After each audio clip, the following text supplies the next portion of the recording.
An off-duty police officer hits a black male and then gets out of his car and shoots him, kills him. He's dead. Then he calls 911 and says, well, the guy jumped on my windshield and I had to kill him. Had to. But that's contrary to what the witnesses say. Let me bring you to the video. Here it is. Okay, I'm trying to protect my daughter. My wife is more desperate. People are hostile right now. Nobody's hostile. Don't you say that. Nobody's hostile.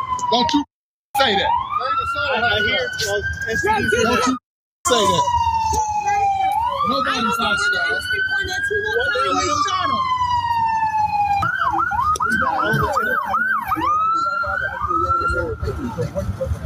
Mine's on my side. Yes. Okay, got it. I was coming down here.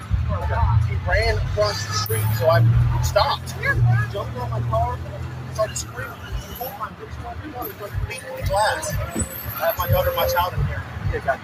Are you related to anybody here? No. Did you too? Got you.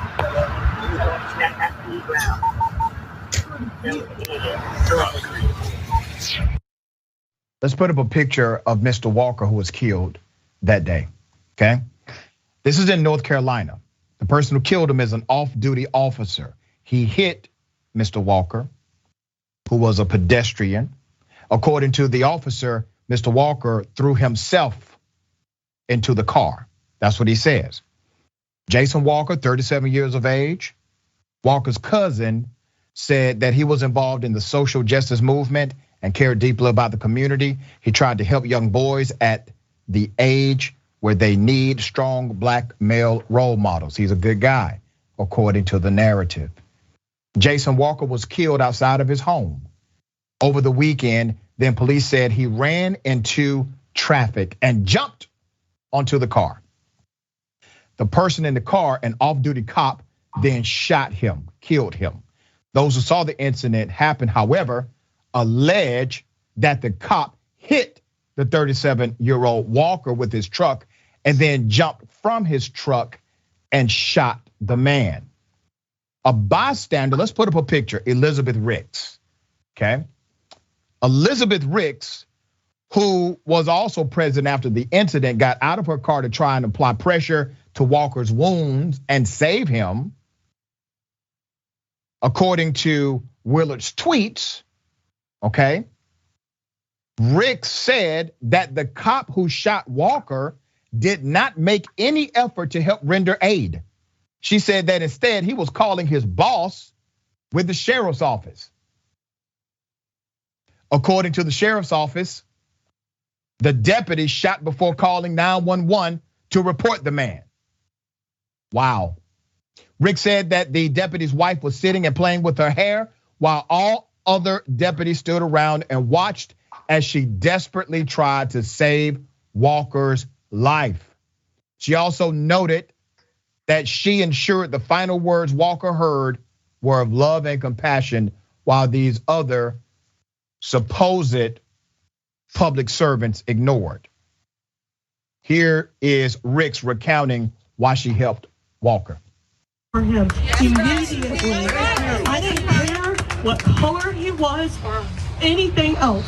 I saw a brother, I saw someone, he needed me because no one else was gonna help him. No one else. And I'm saying this, he was not acting crazy. He didn't jump on traffic. That officer, murderer, shot him, hit him with his car. How would Jason jump onto a big truck? Please explain that to me. And then you're in here for your life and you are in a big truck. Fayetteville, North Carolina police, they refused to release the name of the off-duty cop who killed Mr. Walker. So when they play hide the pickle, we do something else. Here's their boss. Here's the chief of the Fayetteville Police of North Carolina. Put a picture up. She did a big press conference today. Her name is Gina V. Hawkins. I did not like the tone of her press conference, to be quite honest with you. Here's what we know for sure, okay?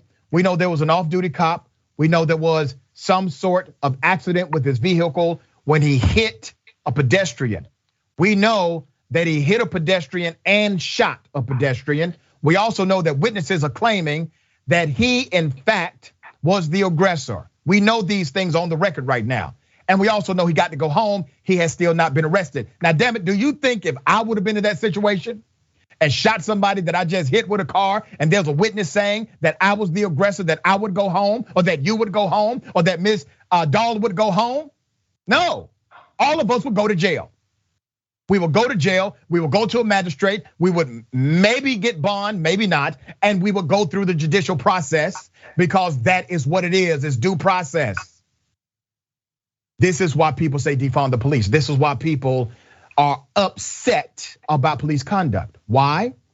Because routinely we see this special treatment that we would not get in the same situation. Remember, almost every professional industry, there's a higher standard of responsibility. If you are an attorney, higher standard of responsibility. If you're a medical doctor, higher standard of responsibility. If you're a psychiatrist, higher standard of responsibility. Cop, lower standard of responsibility.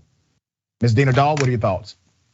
You're absolutely right here. I mean, he clearly hit the man, got out and shot him. They said that there is not a bullet hole in his windshield. So that is what he did. It confirms the witnesses' statements. It reminds me actually with Ahmaud Arbery.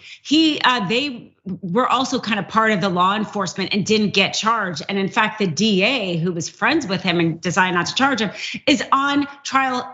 She's gonna be on trial herself. She got charged. Yep. So this is the same idea with him not being arrested. It's the connections, it's the cover up. And like you said, yeah, why is it as an attorney, my character is checked before I can practice law? But yet a police officer who again has lethal weapons, it doesn't matter what his character is. I mean, I imagine what I think he will be charged. He should be charged criminally based on the facts here.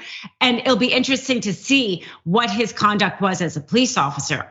I imagine if you do something like this, he's gonna have had a lot of issues in his conduct as a police officer that will probably come into trial. But again, why do they have a lower standard here? I mean, police officers, could be doing a public service.